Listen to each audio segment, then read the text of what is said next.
Do you have a sense the Secretary of Defense seems to be afraid to interact with journalists who cover him?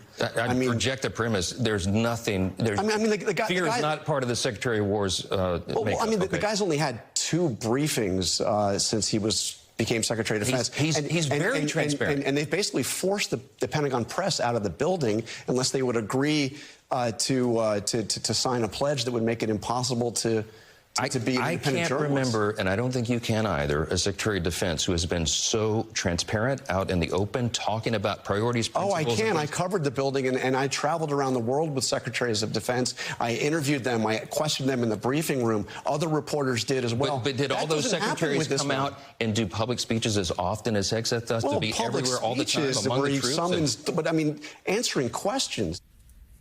House Speaker Mike Johnson defending Defense Secretary Pete Hegseth amid the department's new restrictive press policy that led to the mass exodus of journalists from the building. It's a move that our next guest, who served as Pentagon press secretary under President Obama and President Biden, says hurts both the Defense Department and the American people. Joining us now, retired Rear Admiral for the U.S. Navy, John Kirby. His military and government experience spans the administrations of 6 presidents from both parties. And next month, he's taking on a new role, director of the University of Chicago's Institute of Politics. So congratulations on that. It is so good to see you and catch up. We have lots of questions for you spanning the globe. But I'd love to start with your take on the Pentagon's new policy pertaining to the press. I sure hope they reconsider this, Mika, and change course and find a way to meet an accommodation so the press corps can get back to the building and get back to the work that's so important to the American people, which is reporting on a nearly $1 trillion budget and literally millions of America's sons and daughters whose moms and dads back at home, I think, have a right to know how those troops are being used and deployed. I always found over the course of my time working in the Pentagon that having the press in the building and close by, and literally, I mean, they were just a few steps from my office, was immensely beneficial to my ability to do the job, to talk about the Defense Department to the American people and to publics all around the world, because I could get a sense of what they were hearing, what they were reporting, who they were talking to, and where they were going. And my goodness, did that help advise the policy process in a positive way. It's an enormous opportunity that I think is being lost here by Mr. Hegseth and his folks. So I do hope they find a way back to a better accommodation. And the journalists there tell the story sometimes the Pentagon wants told and sometimes not. That's important, too, because they're doing the eyes and ears of the public. Admiral, good to see you this morning. We want to talk to you about a couple other matters as well, including Ukraine. We were discussing a short time ago. There seems to be some doubt whether this Budapest summit between Putin and Trump will actually happen. Zelensky says he'd go if invited. He hasn't been invited. Putin doesn't want to meet him. And there seems to be a sense here that if Trump rewards Putin with another summit, he's signing on to Putin's maximalist demands right now, because the Russian president has not shed any sign of actually negotiating and willing to make any concessions instead of just waging his war. I think I take Mr. Trump at his word that he wants to end this war. I think he's genuine about that. But I think what he's seeing, I think what we're all seeing, is Mr. Putin's just playing for time here.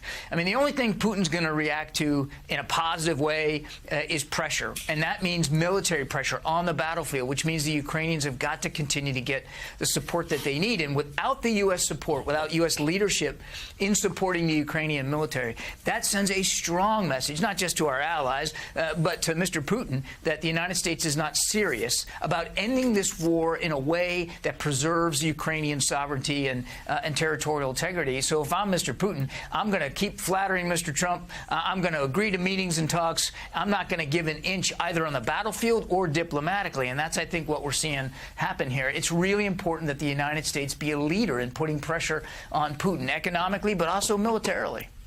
Admiral, as you head toward academia and the University of Chicago, you leave behind a career of service to the United States of America, as well as to the United States Navy, obviously. And I'm wondering, from your perspective, A few weeks ago, the Secretary of Defense and the President of the United States assembled combat leaders from all across the globe to Washington for a lecture period where they were told some of them were too fat, some of them were too lazy, some of them weren't in shape. And as you enlarge the photo that was on the front pages of the Times and the Wall Street Journal and many of the papers in this country, you see hundreds of Silver Star recipients, hundreds of Bronze Star recipients, hundreds of men wearing CIB's combat infantry badges. And I'm wondering what you thought when you heard and listened to that performance by the Secretary of Defense and the audience that participated in it. I had two thoughts, Mike. One was I was aghast at the idea of bringing together hundreds of these leaders from their posts around the world doing critical security work for the United States, bringing them into Quantico to lecture to them, basically from out of a book. It seemed to me like the screed of somebody who has wanted to say that to generals for a long time as a mid-grade officer, and finally had the opportunity and the authority to do it. And that was sad to me, because I don't think it needed, none of that stuff really needed to be said to those leaders who have given so much of their lives and their families' lives to service. The second thing, though, Mike, was I was immensely proud of the generals and admirals in that audience for their stoicism, for the dignity that they showed to themselves, and quite frankly, the respect they showed to the Secretary of Defense. He's earned that. He's owed that. But they didn't cheer. They didn't turn it into a rally. They didn't laugh. They didn't communicate any emotion whatsoever. Not just during Mr. Hegseth's speech, but also during the president's speech. They behaved the way you want generals and admirals to behave. And so while I am worried about the efforts by this administration to try to politicize the military and to try to separate the officer from the enlisted ranks, there's a view that officers are all elitist. I am not worried about the politicization of the officer ranks in the military. As I looked at that audience and the way they behaved and conducted themselves, it made me very proud of them, proud to still be friends and colleagues with some of them about the way they conducted themselves. Admiral, could you talk a little bit about the morale inside the military right now? What Mike is talking about is extremely disturbing, and what we've been discussing here and seeing from the Secretary is certainly abnormal. But also, I'm curious for your thoughts on the deployment of National Guard soldiers to American streets. Yeah, I mean, I think morale's a tough thing to get your finger right on the pulse of at any given moment. I believe that military leaders and our troops as well, they want to stay focused on the mission. They want to do their jobs. They want to make sure that they're being equipped and resourced appropriately. I can tell you that morale right now, to the degree it's suffering because of the shutdown and the uncertainty and the instability that not getting paid has. I mean, these folks are not wealthy, and they've got bills to pay just like any other American, and they've got kids in school and groceries they got to put on the table, and that has a deleterious effect on morale, no question about it. As for the National Guard, again, the troops will go where they're ordered to go, and they'll perform as nobly and as bravely as they can.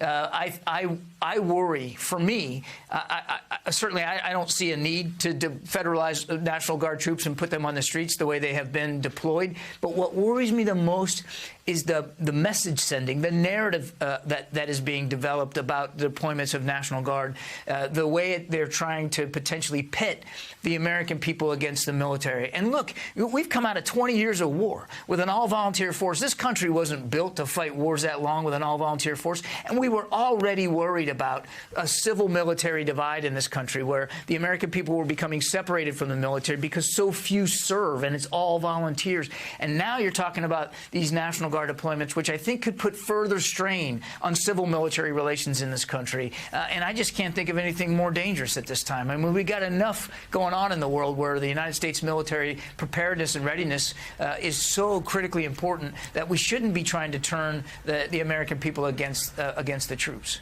One of the other things happening, of course, in the world, Admirable, is this fragile ceasefire in Gaza. And one of the questions from maybe even an academic perspective that I'm fascinated by is how this has been framed as a victory for the integration of business interests with geopolitics. Steve Witkoff, Trump's Mideast envoy. Jared Kushner, of course, has lots of business in the Middle East. What do you think when you see how people are celebrating the transactionality, the capitalism of doing business in the Middle East with achieving peace? Well, you hit it right on the head in your question with the word transactionality. This is a transactional administration. I think they view foreign policy through a transactional mindset. It's binary, winners, losers, ups, down, and very much tied to financial interests. I worry about that because obviously major foreign policy crises are not so easily defined and cannot simply be put into economic boxes. Down the road, as you solve international problems, can you get to a better economic stability for a given region or an ally or a partner? Of course.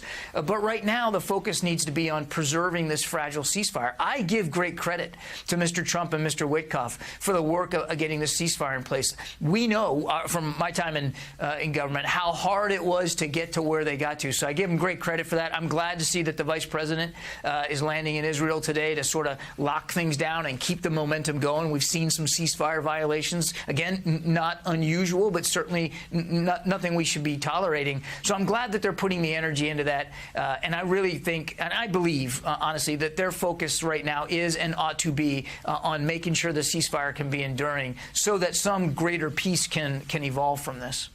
Soon to be director of the University of Chicago's Institute of Politics, retired Rear Admiral John Kirby. Thank you so much for coming on the show, and it is terrific to see you. Thanks. Good to be with you guys again. I really missed it. Well, come back. All right.